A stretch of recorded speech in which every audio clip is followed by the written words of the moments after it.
Bonjour à toutes et à tous, bienvenue dans le tour des news de Cryptonautes.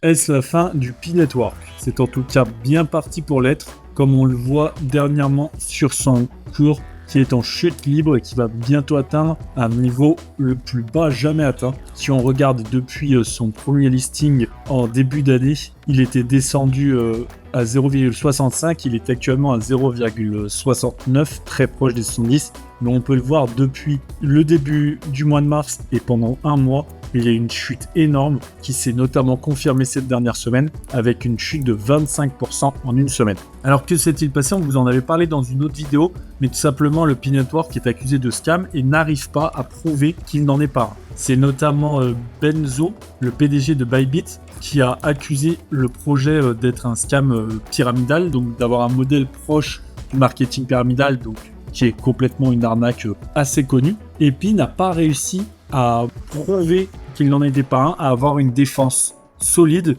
à part dire que le parrainage était limité à un seul niveau. Aucune preuve forte n'a été apportée, et ce qui ne joue pas en leur faveur, c'est notamment le fait que c'est un projet complètement fermé, on n'a pas du tout accès au fonctionnement du réseau, et ce manque de transparence alimente la méfiance qu'il y a autour du Pi Network. Ça se ressent notamment avec une sortie massive des gros portefeuilles sur le Pi Network qui fait chuter le cours, et même si on a quelques nouveaux entrants, ce sont des portefeuilles plus faibles et du coup qui ne permettent pas au cours de repartir à la hausse malgré quelques petits rebonds.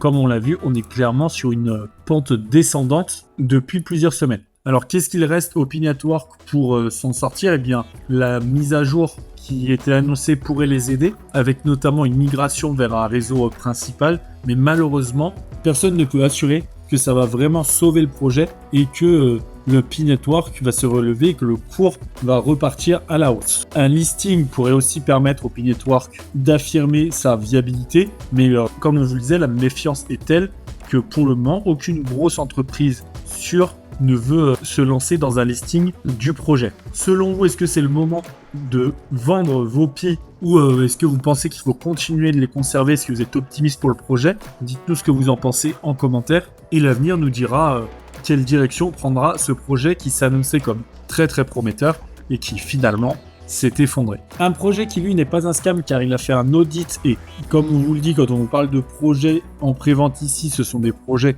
qui sont sûrs. C'est bien le Solaxi. Le Solaxi qui est une petite révolution sur la blockchain Solana puisque c'est le premier token de Layer 2 Solana au monde et la prévente se passe extrêmement bien avec bientôt 30 millions de dollars levés. On avait fait une vidéo dédiée, n'hésitez pas à aller le voir, mais rapidement, Solaxi ça permet d'amener le Solana sur une blockchain de technologie Layer 2, ce qui permet des transactions plus rapides, moins chères et aussi une plus grosse évolutivité avec notamment un bridge entre ETH et Solana développé par l'équipe de Solaxi. C'est vraiment un projet très intéressant qui fait beaucoup de bruit et qui du coup lors de son listing justement devrait faire un très bon rendement. Donc n'hésitez pas si vous cherchez un projet en ce moment sur lequel vous penchez, le Solaxi pourrait très bien répondre à vos attentes. Merci à toutes et à tous d'avoir suivi ce tour des news. Abonnez-vous pour ne manquer aucune vidéo et à très vite pour la prochaine.